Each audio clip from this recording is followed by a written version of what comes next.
वडगाव बुद्रुकला जाहीर केला आहे, साधारणतः किती खर्च आहे त्यासाठी आणि कधीपर्यंत ते पूर्ण होईल? ते PPP मॉडेलवर आलेले प्रस्ताव माझ्याकडे, जसं रिव्हरफ्रंटचा मॉडेल आले तेच ते करणार आहेत. मागच्या काळात सारसबाग ते बालभवन ठेवलं होतं. बालभवनला जागेअभावी मुलांसाठी काही वाद झाला होता, तेवढं रद्द झालं. हे डायरेक्ट पर्वती टू सारसबागेच्या आपल्या जागेमध्ये येणार आहे. अंतर छोटंच आहे, एका 1 किलोमीटर 1.5 किलोमीटरचं आहे, पण त्यात पर्यटनाला चालना मिळणार आहे. मला पर्वतीच्या ट्रस्टीनी NOC दिलेली आहे. तो रोपवे करण्यासाठी जे रिव्हरफ्रंटचे लोक आहेत त्यांनी मला प्रस्ताव दिलेला आहे. आणि तसंच सारसबागेत ज्येष्ठ नागरिक जाताना त्यांना उतरून जावं लागतं, त्यामुळे डायरेक्ट काचेचा पूल करायचं त्यांनी मागणी केली मला संस्थांनी, तर ती पूर्ण करण्याचा माझा प्रयत्न झाली. 8 ठिकाणी ह्या राज्यामध्ये भारत मंडप होत असताना दिल्लीच्या धर्तीवर मी दिल्लीला गेलो असता त्यावेळी तिथली परिस्थिती बघ, 10,000 लोक ॲट तिथे येणार आहेत. पार्किंग आहे, कॅफेटेरिया आहे, तर पुणे शहराच्या वैभवात भर पडणार आहे. काल आम्ही तो मंजूर केला आहे आणि आज माझ्याही जाहीरनाम्यामध्ये भारत मंडपम पुण्यात लवकर व्हावं, राज्य सरकार त्याला मदत करते आणि पुण्याचं वैभव वाढणार आहे. मग त्याला लागणारं इन्फ्रास्ट्रक्चर आहे.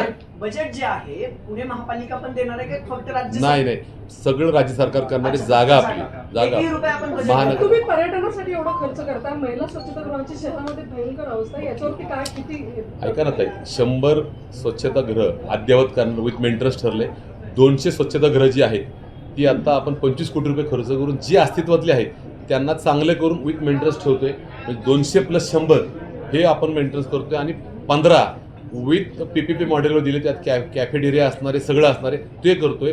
200 + 100 आणि 15 अद्ययावत अशा प्रकारचं आपण नियोजन केले, त्याला तरतुदी ठेवली आहे. विथ मेंटेनन्स ठेवलं तर चांगले राहतील. तुम्ही पुढच्या काळामध्ये महिलांसाठी असेल दैनंदिन 200 टॉयलेट्स असतील, टॉयलेट्स असतील किंवा कॅफेटेरिया टॉयलेट हे शहरासाठी करून नागरिकांसाठी एका प्रकारचं वापरण्यासाठी योग्य विथ मेंटेनन्स करणार आहे.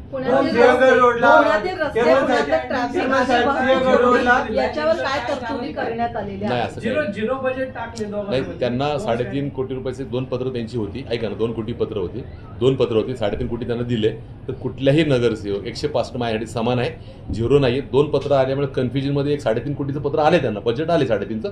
दुसरं त्यांना आम्ही वर्गीकरणाद्वारे त्यांचा निधी देणार आहे. कोणालाही ह्या ठिकाणी नाराज करणार नाही. तो लोकप्रतिनिधी, तो पार्टीचा अजेंडा आहे आणि ते धोरण आहे, त्याप्रमाणे मी काम केलं. सर, पुण्यातील वाहतूक कोंडी, रस्ता आणि ज्या प्रकारे आता वाहतूक कोंडीमध्ये समावेश करावा लागतो, त्याच्यावर काय करतो रस्ते? ट्रॅफिक कंजेशनचा प्रश्न, 13 उड्डाणपुलाचं काम चालू आहे. ट्रॅफिक सिग्नल ATMS आणि ITMSद्वारे माननीय राज्य सरकारकडनं ह्या सगळ्या सिंक्रोनाइज करून कमांड कंट्रोल आपण विठ्ठलवाडीमध्ये करतोय, तर ते काम चालू आहे. दुसरं, येणाऱ्या मेट्रोला विथ फ्लायओव्हर इंटरग्रेट करून ज्या मालिका आहेत, खराडी असेल, त्यानंतर वाघोली असेल, रामटेकडी असेल, आत्ता कात्रज स्वारगेट असेल, चांदणी चौक, ह्याला सराउंडिंग महानगरपालिकेनेच प्लॅन केला आहे. फ्लायओव्हरची कल्पना परवाच माननीय मुख्यमंत्री शहरात आले असताना त्यांनी सांगितले की 200 किलोमीटर महामेट्रोचं जाळं करायचं आहे. त्यामुळे मेट्रो, पुणे महापालिका, राज्य सरकार एकत्रित त्याचा प्लॅन करते. नक्की शहर डेव्हलप होते, त्याचा प्लॅन आहे, त्या प्लॅनप्रमाणे आपण काम करतोय. आणि थोडं शिस्त असेल, पार्किंग स्लॉट असतील मेट्रो जवळच्या, त्या 13 आत्ता आपण डेव्हलप करतोय, 13 मार्किंग, आणि नवीन 7 PPPवरती आपण डेव्हलप करायला देतोय.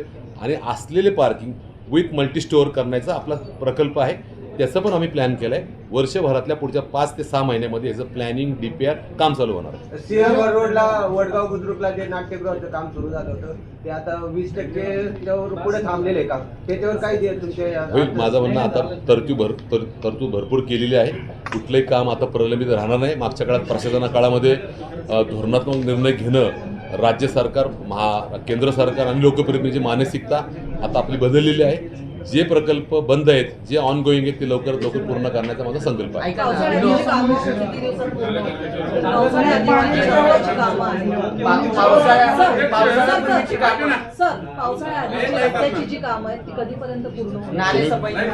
नाले सफाई संदर्भामध्ये प्रत्येक क्षेत्रीय कार्यालयाला 1-1 कोटी असे 15 कोटी रुपये दिलेले आहेत.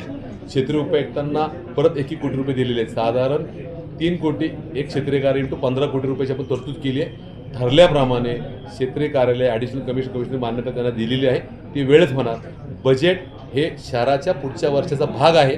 दैनंदिन कामं कुठली थांबणार नाही. अध्यक्ष, असं आहे, शहराचं गेल्या वर्षी उत्पन्न काढलं म्हणजे एकूण महापालिकेचं तर हार्डली 6 ते 7 हजार कोटी. तुमचं बजेट आहे 15,000 कोटी 609. चला सांगतो, एवढं कसं घ्या.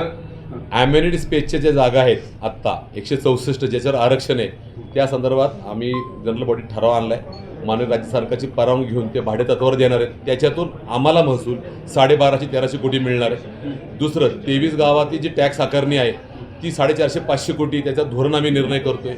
शास्ती कर 3 पट आहे, तो 1.5 पट केल्यानंतर 400-500 कोटी रुपये मिळणार आहे. मला असं वाटतं की ओव्हरहेड केबल या शहरामध्ये इलिगल आहे 3600 किलोमीटर. 1000 किलोमीटरचे ओव्हरहेड जरी काढले तरी 1400 कोटी मिळतील. उत्पादन 23 गावं आत्ता आलीत, PMRDने आम्हाला दिलीत. त्याचे development charges more than 1000 crore आहेत, 1000 करोडच्या वरती फक्त PMRDचे. तर ह्याच्यातले डेव्हलपमेंट चार्जेस असतील, राज्य सरकारकडे असलेली थकबाकी असेल, ह्याच्यातून आम्हाला उत्पन्न मिळणार आहे. यासाठी आपण प्लॅनिंग करतोय. इलिगल केबल असेल, ॲम्युनिटी स्पेस असेल, शास्ती कर असेल, 23 गावातले हे असतील, एक महसूल समिती स्थापन करणार आहे. हे 4-5-6 हजार कोटी येणार आहेत. आणि आम्हाला राज्य सरकारने सांगितले फ्लायओव्हरला पैसे तुम्ही देऊ नका, आम्ही तुम्हाला पैसे देणार आहेत. केंद्रातले अमृत आणि NDMAचे पैसे आम्हाला 750 कोटी आहेत. फायर ब्रिगेडचे 350 कोटी आम्हाला येतात. वॉटर विभागाला आत्ताच 11 गावांसाठी राज्य सरकारकडे आम्ही 700 कोटी मागितलेले आहेत. तो अंतिम टप्प्यामध्ये आहे. वेळोवेळी हे प्रकल्प होत असताना केंद्र राज्याचं मदत मिळणार आहे आणि त्यालाच महसूल समितीच्या माध्यमातून 6000 कोटी आयुक्तांनी केलेल्यापेक्षा 6000 कोटी आमचे वाढणार आहेत. त्यामुळे ह्या कॉन्फिडन्सवर मिळणाऱ्या पैशावर ही विकास कामं डेव्हलपमेंट आम्ही करणार. तुम्ही CSR डिपार्टमेंट काढलंय, काय उद्देश काय? CSR म्हणजे नवीन कक्ष करणारे 5000